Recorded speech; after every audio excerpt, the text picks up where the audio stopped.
You see, loyalty is not in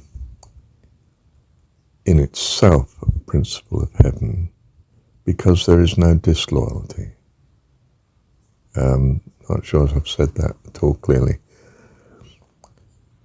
What I mean is, the real lesson of learning loyalty is that whatever the rules of heaven are, you're going to keep them. Because when you didn't keep the rules of loving kindness on earth, if you like, in this universe, all chaos and hell seem to result. So it's not that the rules we are keeping here are necessarily meaningful in heaven, because it's a totally different sort of dimension. But whatever the rules of heaven are, you will have learnt your lesson that it's imperative that you keep them. Because if you don't,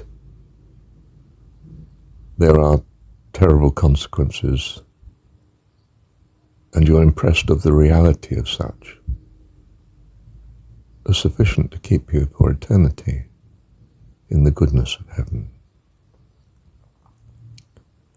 So it's not so much that I'm learning the rules, but I'm learning that to keep the rules is imperative. So I go to a different culture, for instance, on earth, and I want to know what their cultural rules are, because otherwise I will not stand well among its people. So, for instance, in a Maori culture, you don't sit on a table. It's just not done.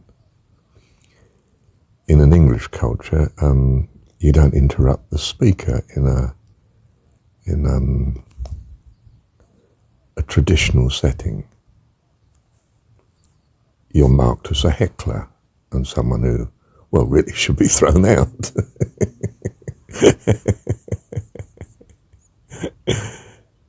Do you see? But in a more friendly environment where you're having a discussion group, well, you do interrupt each other all the time. You wait for gaps, you're polite and so on, but you say, no, I can't accept that. It's a discussion. It's understood that there are different rules. On the other hand, in such a situation, we have another rule that basically says, well, let the man speak. What's his view as well? We've heard yours, haven't we? Because this is a discussion. Whereas if it's a public talk, it's not a discussion. It's a delivery by the preacher, if you like. And, in the Church of England High Church, you don't interrupt the sermon. In a charismatic house fellowship, you say, oh, what about so-and-so? Well, because such and such, and the speaker responds. He doesn't say, oh my goodness, have that man chucked out. It's not that sort of environment, you see. But nonetheless, you do learn the rules, whatever the rules are, for that situation. So we're basically here, if you like, learning to value the importance of whatever the rules are in the situation we're in.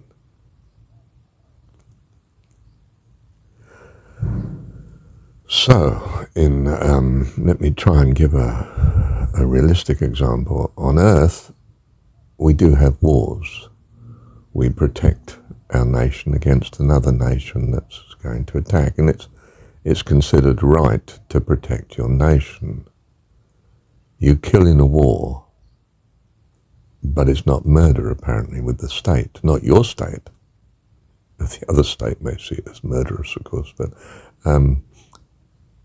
but you are just defending your country and performing your duty. If I don't kill the enemy will overrun, and all that I value will be destroyed. So I keep the rules. I go to war, I fight, and I kill. If you're part of this society. if you decide not to because you're a pacifist, well, you're seen as an enemy, a dissenter, a problem. Is there any way we can accommodate this? Well, is he a preacher? Is he a religious man? He can be exempted from going to war. Has he got some psychological disability that makes him useless on the battlefield? Oh, yes, he's not going to kill anybody. Oh, well, can we give him a job in ordnance or, some backroom job or put him in the Red Cross? Do you see? It's not that we don't find a solution that's not barbaric. I mean, we don't want to, we don't want to automatically execute people that won't fight on the battlefront. But on the other hand, we certainly don't want to encourage it because we can't keep our country if we don't go to war and kill the enemy, apparently. That's the sort of reasoning that's going on. But it's the same principle still cropping up. Well, what are the rules? Well, we're a civilized society. We don't execute you simply because you won't go and fight in the army, but we're going to discourage it, of course, because we need people to fight in the army. So, well, you're still going to be on the battlefront line, but you're part of the Red Cross. Or, well, we don't need to have you on the battlefront line, I suppose. You're stoking coal in the battleship, It's not going to be a nice job. We're going to discourage your sort, or we can, or we can't keep our nation together. So we learn to live within the rules, not outside of them. And, well, that's a foundation principle of civilization, isn't it? That, no, there is variety in it, but some roles in civilization don't give as much benefit as others. Now, even that's not entirely a valid interpretation of what's going on here as regards what we're doing in this universe compared to the kingdom of heaven. Because this universe is dominated by uncertainty and scarcity and time. Heaven is not. Nonetheless, there are rules in heaven that you abide by, and they're of a strange sort. The difference between the commandments, thou shalt not kill, well, in fact, murder, okay? And it's closely defined. Thou shalt not steal. They're very clear cut in a sense. Whereas Jesus' understanding, if you like, in the story of what the principles of life amount to, thou shalt love God. That's incredibly open-ended, isn't it? Where's the limit to that? With all my heart, soul, mind and strength seems to imply very much no limit. Well, limited only by all that you have. And thy neighbour as thyself. But again, it's love. It's an open-ended thing, isn't it? It's not, am I loving enough? Well, that depends on how much I love myself. Even that is dependent on something about what's left after loving God with all myself, heart, soul, mind and strength. But do you see, in some sense, intuitively, we're grasping, I hope, the validity of living here in this universe. It is that we are learning to understand that keeping the rules of what the universe is very important. If I jump off the cliff without wings, there's a mess at the bottom of the cliff, and it's what was me.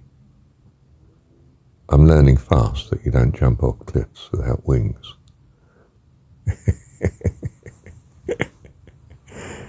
And that's what we're doing here in a very basic way. We're learning to conform, if you like. There's a value in conformity.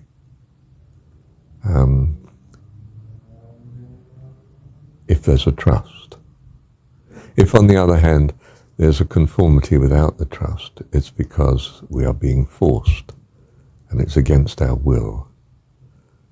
And we'll be forever trying to find a way round it. Now, we don't want people in heaven forever trying to find a way round the rules that keep heaven beautiful and wonderful. So we're being prepared accordingly, that we're not going to be that sort of person who's forever trying to find a way round, because we trust in the sheer goodness of God.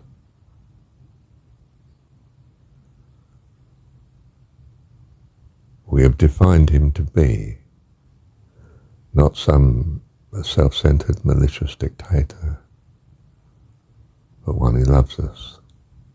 And the nearest we can symbolize to that is to say, he's our dad, we're his children. He's our parent, we're their child. And that speaks of, in a sense, what we're aiming at in the kingdom of heaven. To love God. To love is in a situation of trust, you see. It's not knowing, it's not certainty in this world. It's wanting, valuing. We need to be in a situation in heaven where we're valuing heaven with all that we are, which is a great trust indeed. We've always realized, haven't we, that religion is something about belief, not knowing. And it doesn't make sense to those who must know. I've got to understand this. But our understanding is one of, I know this is what I value. And that's what matters. And that's what's going to dominate my whole purpose.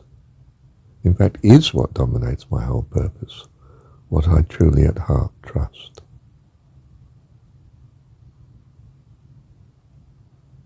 To be good. It's something of that. I'm not sure as I've sewn it up at all, but I hope I've got us nearer. Bless you. Thank you, Dad.